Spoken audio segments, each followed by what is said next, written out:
ఏంటి, నిజం తెలిసిందని షాక్ అయ్యారా? నాకెలా తెలిసిందో తెలియక షాక్ అయ్యారా?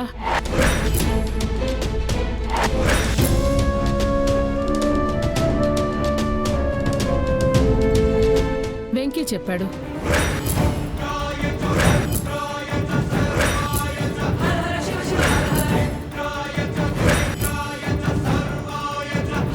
మీరు వేసిన మంకీ వేషాల గురించి మీకు సీటు ఇవ్వొద్దు అని నా మాటగా రాసిస్తాను.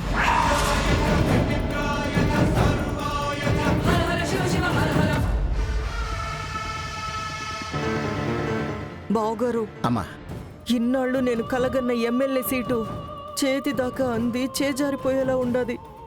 అఖిలమ్మ, వాడికి నీ మీదున్న కక్షని ఇలా తీర్చుకుంటున్నాడు. You don't worry Akhilandeshwari. నువ్వు చేసిన ప్రయత్నంలో నీ తల్లి ప్రేమ కనిపించింది. వెంకీలో నిజాయితీ నాకు బాగా నచ్చింది.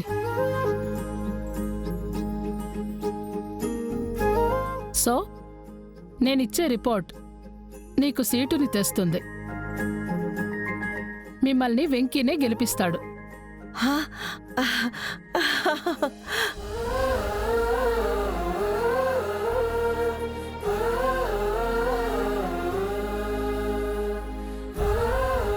చాలా థ్యాంక్స్ మేడం. మీరు యాడ కోపడి నన్ను నా కూతుర్ని తిట్టుకుని సీటు ఇవ్వొద్దని రిపోర్ట్ రాస్తారనుకున్నా. పెద్ద మనసుతో క్షమించి మీ పెద్ద మనసుని చాటుకున్నారు. ఎమ్మెల్యేగా గెలవటం అంటే జనం ఓట్లు కొని గెలవటం కాదు. ప్రజల నమ్మకాన్ని సంపాదించి భవిష్యత్తుని మార్చడం, వాళ్ళ ఆశల్ని తీర్చడం.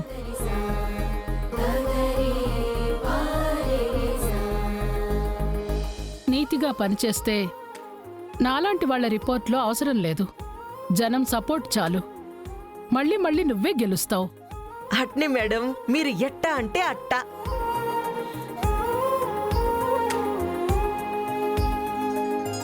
చూడు మ్యాగీ, భరించే భర్త దొరకడం ఆడపిల్ల అదృష్టం.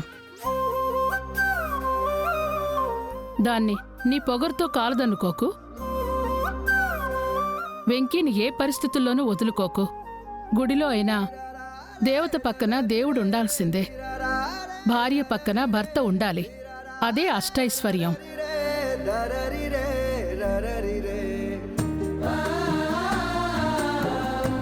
ఇలా రామ్మా, ఇలా రా.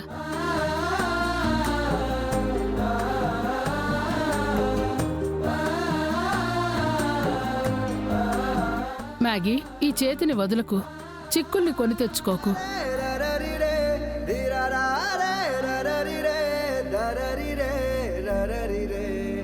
వెంకీ, కుటుంబ ఆస్తుల్ని పంచుకునే వాళ్ళని చూశాను, కానీ తెంచుకునే బంధాల్ని కూడా పెంచుకోవాలి అనుకునేవాడిని నిన్నే చూస్తున్నాను. తాత విలువల్ని, తండ్రి ఆశయాల్ని ముందుకు నడిపే వారసుడివి నువ్వే.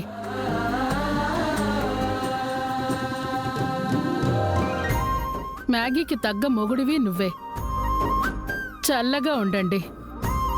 ఇలాగే సమాజానికి సేవ చేస్తూ ఉండండి. తప్పకుండా మేడం. మీలాంటి వాళ్ళ దీవెనలుంటే అంతే చాలు.